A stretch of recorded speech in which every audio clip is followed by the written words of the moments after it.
পূর্ণিমার রাতে এক নির্দিষ্ট বটগাছের নিচে বসত। সেখানে সে তার কালো জাদু আচরণ করত এবং একটি পাখিকে ধরে বলি দিত। পাখিদের মধ্যে কেউই তার ভয়ে টিকতে পারত না, তার ক্ষমতা ছিল অপার। এক সময় দূরদূরান্তের এক গভীর জঙ্গলে বসবাস করত এক অদ্ভুত পাখি, নাম তার তান্ত্রিক পাখি।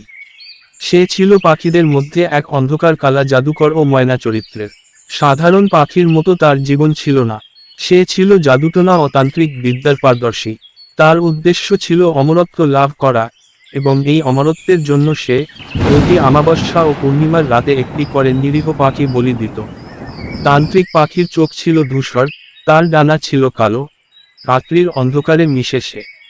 তার স্বর ছিল ভয়ানক, যা শুনলে অন্য পাখিরা ভয় কেঁপে উঠত। ওই তান্ত্রিক পাখি প্রতি পূর্ণিমার রাতে এক নির্দিষ্ট বটগাছের নিচে বসত। সেখানে সে তার কালো জাদু আচরণ করত এবং একটি পাখিকে ধরে বলি দিত। পাখিদের মধ্যে কেউই তার ভয়ে টিকতে পারত না, তার ক্ষমতা ছিল অপার। বলির পরে তান্ত্রিক পাখি আরও শক্তিশালী হয়ে উঠত। এভাবে রাতের পর রাত ওই তান্ত্রিক পাখি নিরীহ পাখিদের বলি দিয়ে তার কালো জাদুবিদ্যা চালাতে থাকে। পুরো জঙ্গল ওই তান্ত্রিক পাখির ভয়ে এবং আতঙ্কের ছায়া ছেয়ে এল। পাখিরা তার কাছ থেকে বাঁচার চেষ্টা করে, কিন্তু কেউ রেহাই পেত না।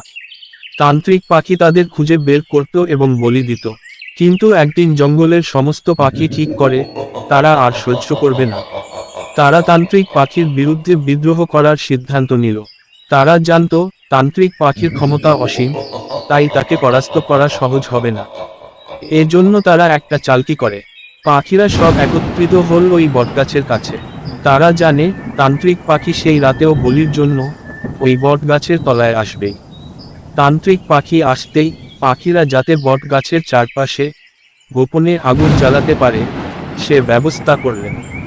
রাত গভীর হলো, পূর্ণিমার চাঁদ আকাশ উঠল, এবং তান্ত্রিক পাখি তার পূজা করার জন্য হাজির হলো।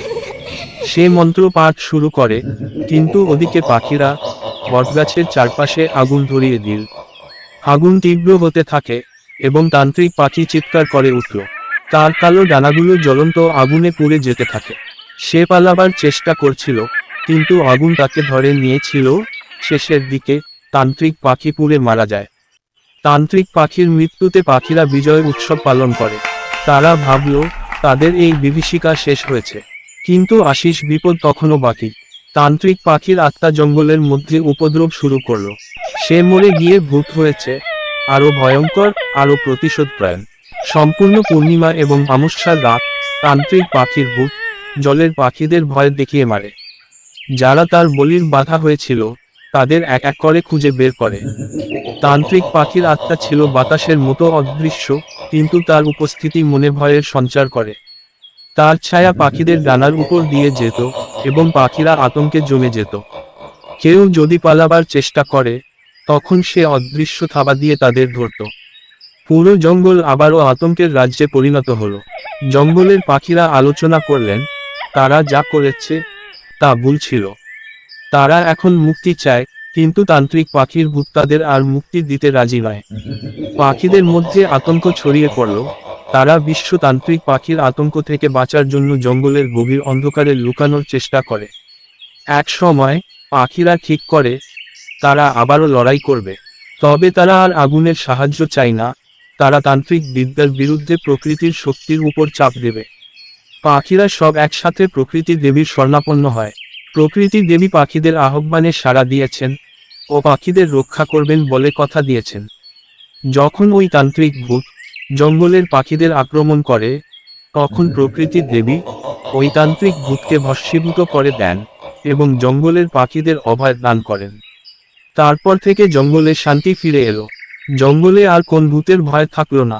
ভিডিওটি ভালো লাগলে বেশি বেশি শেয়ার করো, এবং এমন ভিডিও দেখতে চ্যানেলটি সাবস্ক্রাইব করে দেবেন বন্ধুরা।